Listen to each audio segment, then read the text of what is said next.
Pakistan inherited a relatively rich railway system at the time of our independence. Our railway system was also featured on the BBC's famous railway journeys in the world. But like everything else, we let it deteriorate. There are many facets to the deterioration of railways, but now we have a deficit system that has been running in deficit over the years, where passengers are declining, where revenues are declining, where railway pensions are increasing, where the salary bill is increasing, assets are depreciating rapidly. But I might also add, so has our research system. Our research system has paid no attention to railways, just as the research system has paid no attention to the other deficits in the economy. We at the PIDE, Pakistan Institute of Development Economics, which is the leading think tank of Pakistan, which has been also in decline for the last many decades. PIDE has recently partnered with Re-Energia to develop a large series of webinars on the railway system and a large research agenda on the railway system. Doesn't mean this will end here. We will move forward and develop more work on the railways. Many of you know the mess that we've made. Railways is now bleeding in every direction. I don't think there is any direction, experts will tell us, I know nothing about it, but I don't think there's any direction in which the railways is not bleeding. How did this come to pass? Intellectuals, think tanks are amiss. We have written nothing on railways. We know nothing about railways. Somewhere in the 70s, 80s, we began a romance with the car. So my family switched from the railway to the car. And then along came Mr. Sharif, and we developed a romance with the roads. So you don't have enough money, at least in my sums, to be able to pay for that unless the government provides it. Freight demand, it's increasing and it's promising. It could cover its operating costs and rolling stock provision, contribute to infrastructure. But my experience in other countries has shown that state railways such as PR struggle to compete in competitive freight markets. So if the private sector is going to be allowed or is going to come into the freight sector, into the freight business, then PR is going to have to reorganize itself big time if it's not to be slaughtered. What can be a good policy decision is, okay, from today railways will run as a commercial entity, it will run as a business enterprise. No more favors to anybody, no more sort of facilitating the poor. We will never facilitated the poor. Railway sector reform, and I want to say this very loudly, when people say you need to have the right skills to make Pakistan railway sector work. Well, to be very honest, 80% of that reform does not require you to have ever operated a railway. It requires simple maths and simple understanding of how the business and the political economy of a business works. There are some ambitious statements or goals in recent vision exercises is 2025, 2030, 5-year plan and National Corridor Improvement Program as well, but without any strategic discussion. It is the policy formulation is the prerogative of the political leadership, but it should be a one-liner.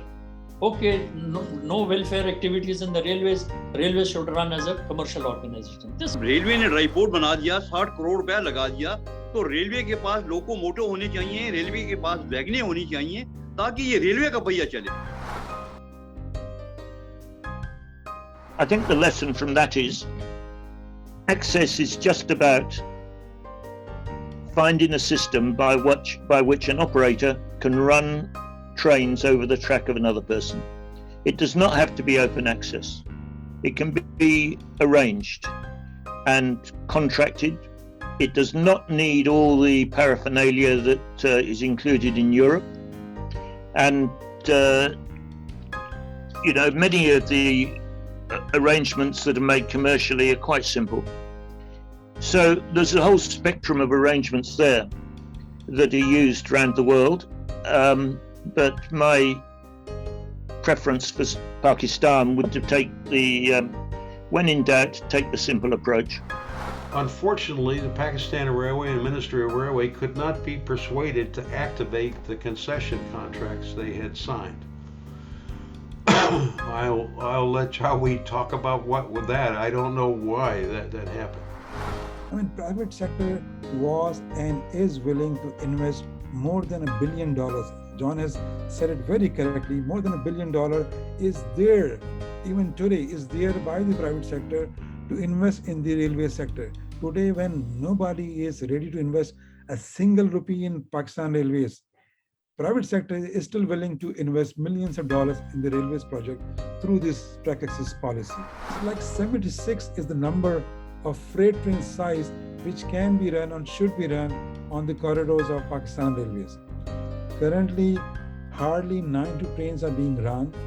In the track access project, the private operators were given right to run hardly 4 trains. You can see there is still plenty of room available even if the private sector plays its role and runs its freight trains on the corridors from south to north of Pakistan.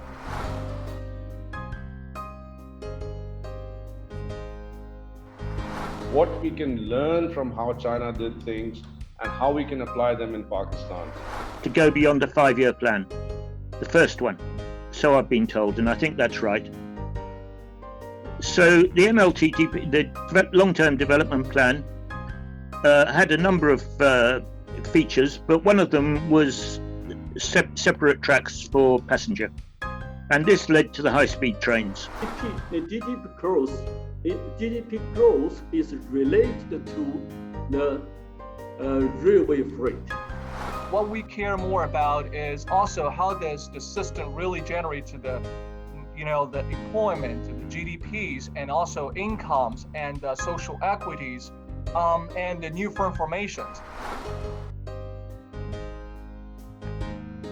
There is no magic to railway financing. I say this because people often think that a railway's problems can be fixed with some fancy financial instrument that pulls money out of the air and doesn't have to be paid back. Railways are very capital intensive, as most people know. Customer underpins everything. The customer ultimately brings the value to the railway. They pay the tariffs and they pay the way. We want to develop a customer-centric organization. So this is a chart of showing moments of truth. To look at the 10 top loss-making state-owned enterprises, and railways is one of them. Freight-wise, 60% of the freight revenue actually comes from just the 3.5 million tons of cargo for the Sahiwal power plant. The idea of these webinars was to collectively seek opinion of all those involved in Pakistan's railway sector, whether directly, indirectly. It was to basically bring a view of the entire world and the region using global experiences as to how to take Pakistan's railway sector forward. But unfortunately, at least from my standpoint, whether we talked of the history, whether we talked of the institutions, whether we talked about financing, whether we talked about the vision, we always talked about Pakistan Railways. We never ever talked about Pakistan's railway sector. And I think that's where the crux of the problem lies. Are we trying to resuscitate a public sector enterprise, or are we actually trying to resuscitate Pakistan's railway sector? Thank you very much. Bye-bye.